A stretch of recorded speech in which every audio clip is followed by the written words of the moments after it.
तो ये थे बीजेपी के प्रवक्ता संबित पात्रा जो मौलाना तौकीर रज़ा के बयानों को लेकर सवाल उठा रहे थे। आपको बता दें, मौलाना तौकीर रज़ा जो वही व्यक्ति हैं, यानी इत्तेहादुल मिल्लत काउंसिल के अध्यक्ष हैं। हाल में तौकीर रज़ा कांग्रेस में शामिल हुए। उन्होंने यूपी के चुनाव में कांग्रेस को समर्थन देने का ऐलान किया है। आज उनके पुराने बयानों को लेकर संबित पात्रा ने सवाल उठाया। उन्होंने कहा कि ये वही शख्स है जो दो समुदाय के बीच नफरत फैलाने की बात कर रहा था, जो भारत के नक्शे को बदलने के ऐलान कर रहा था। ये वही शख्स है। और उनके बयानों को आज उनका संदर्भ लेते हुए संबित पात्रा ने कहा कि ऐसे शख्स को कांग्रेस में शामिल किया गया और उसे चुनाव में आगे किया जा रहा है। ये केवल यही नहीं बल्कि प्रधानमंत्री के ऊपर भी जो टिप्पणी करने वाले लोग हैं उनको भी कांग्रेस किस तरह से प्रश्रय दे रही है। आइए सुनते हैं संबित पात्रा को।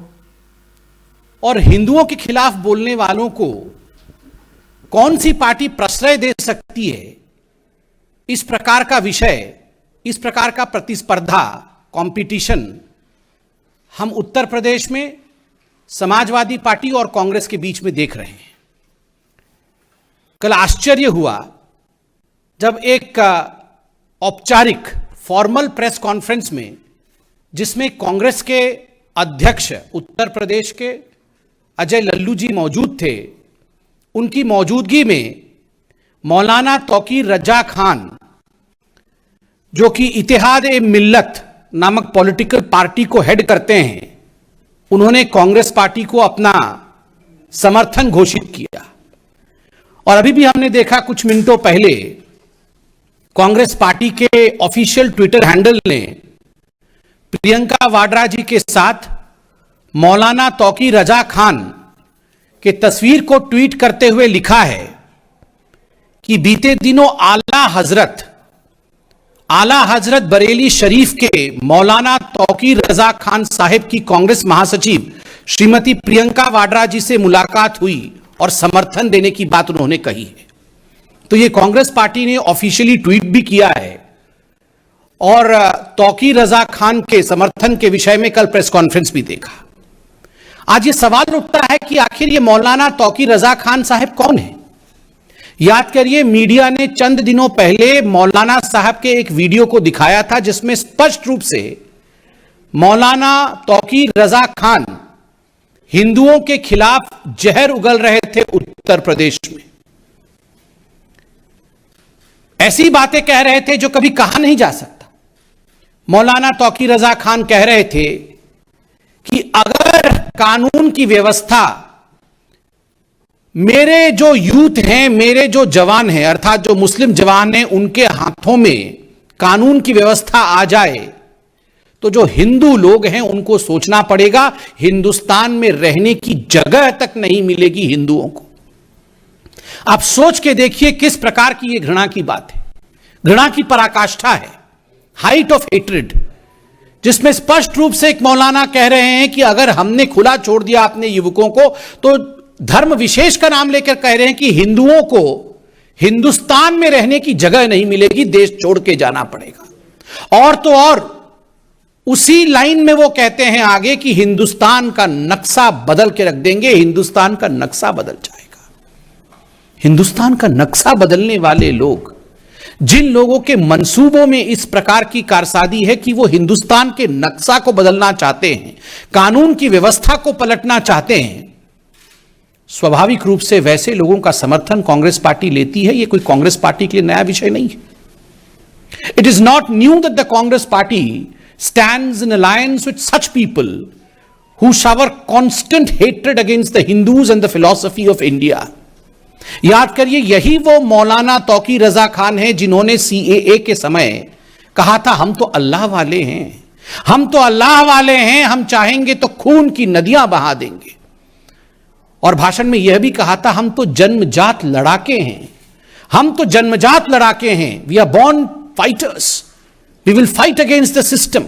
अगर हम चाहें तो हम खून की नदियां बहा देंगे, हम अल्लाह वाले हैं। इस प्रकार की बदजुबानी करने वालों के साथ प्रियंका वाड्रा खड़ी होती है और ना केवल खड़ी होती है, उनके समर्थन के लिए गुहार करती है और आखिरकार उनको समर्थन मिलता भी है।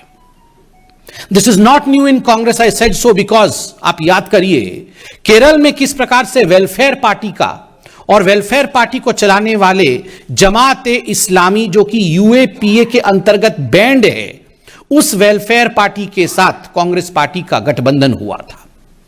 याद करिए, चंद दिनों पहले हमने देखा था कर्नाटक में जब चुनाव हुए थे तो एसडीपीआई, जो कि एक पॉलिटिकल फ्रंट है, popular front of India, PFI का, उसके साथ कांग्रेस पार्टी का गठबंधन था। बंगाल में ठीक उसी प्रकार इंडियन सेक्युलर फ्रंट, जो अब्बास सिद्दीकी हिंदुओं के खिलाफ जहर उगलते थे, उनके पार्टी के साथ गठबंधन कांग्रेस पार्टी ने बंगाल में किया था।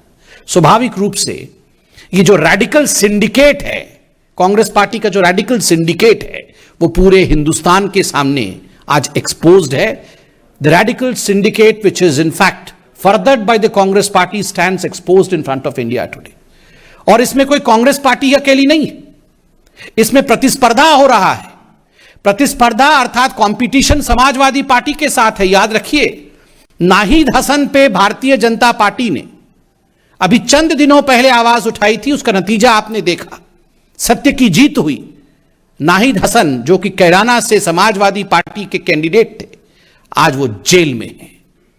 वही नाहिद हसन जिसने हिंदुओं के खिलाफ जहर उगला था और कैराना में पलायन के लिए जो जिम्मेदार थे, वही नाहिद हसन जिसने कहा था हिंदुओं की दुकान से और हिंदू व्यापारियों से किसी प्रकार का संबंध नहीं रखना है, अगर उनसे हम सामान खरीदना बंद कर देंगे तो उनके पास कोई ऑप्शन नहीं बचेगा, उन्हें कैराना से पलायन करना पड़ेगा। उनको समाजवादी पार्टी ने टिकट दिया था, आज जेल के सलाखों के पीछे है।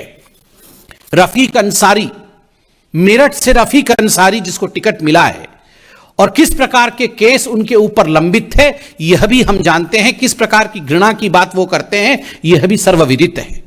असलम चौधरी, विधानसभा धौलाना, दो समुदायों के बीच लगातार जहर उगलना, दो समुदायों को किस प्रकार से दंगों में झोंकना, यही असलम चौधरी का काम रहा है, उसे भी समाजवादी पार्टी ने प्रमोट किया है। साहिद मंजूर किठौर से, उनके खिलाफ भी क्या केस है आप अध्ययन कर सकते हैं। और मुहर्रम अली पप्पू, मुहर्रम अली उर्फ पप्पू, जिसको टिकट दिया गया है समाजवादी पार्टी द्वारा और जो सहारनपुर में गुरुद्वारा हिंसा का मास्टरमाइंड था, गुरुद्वारे में किस प्रकार उन्होंने हिंसा करवाई थी मुहर्रम अली ने, यह हम सब ने देखा था। तो चाहे कांग्रेस पार्टी का मौलाना तौकीर रजा खान हो या समाजवादी पार्टी का नाहिद हसन, उद्देश्य केवल एक है। ये जो रैडिकल सिंडिकेट है, इसका उद्देश्य है किस प्रकार से दंगे भड़काना, हिंदुओं को डराना, हिंदुओं को बांटना और केवल अपने परिवार की राजनीति को आगे बढ़ाना।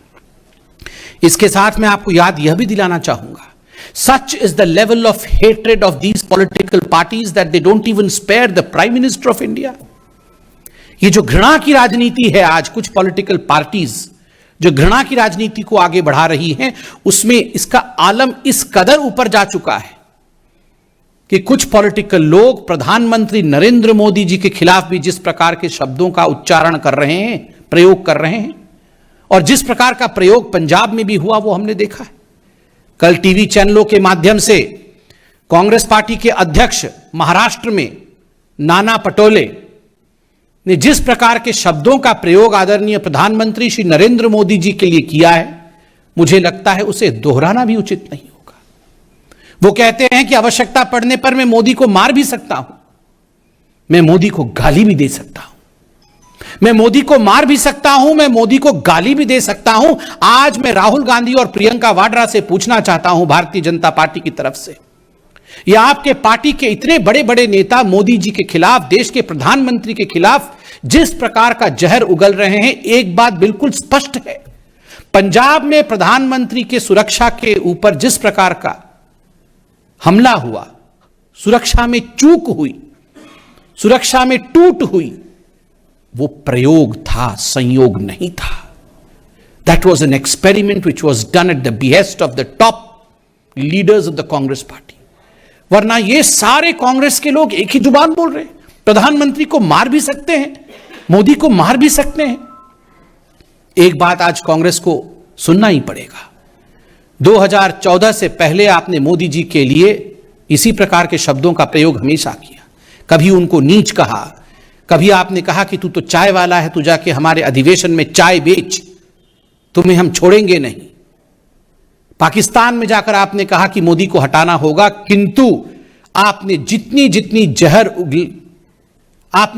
भी जहर उगला मोदी जी के खिलाफ, उतना ही अमृत हिंदुस्तान की जनता ने अपने प्रधानमंत्री के ऊपर बरसाया है।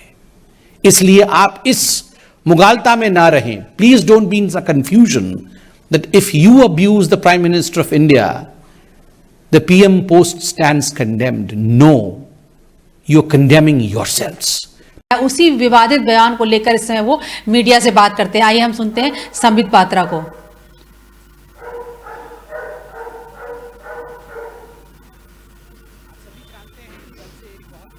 खबर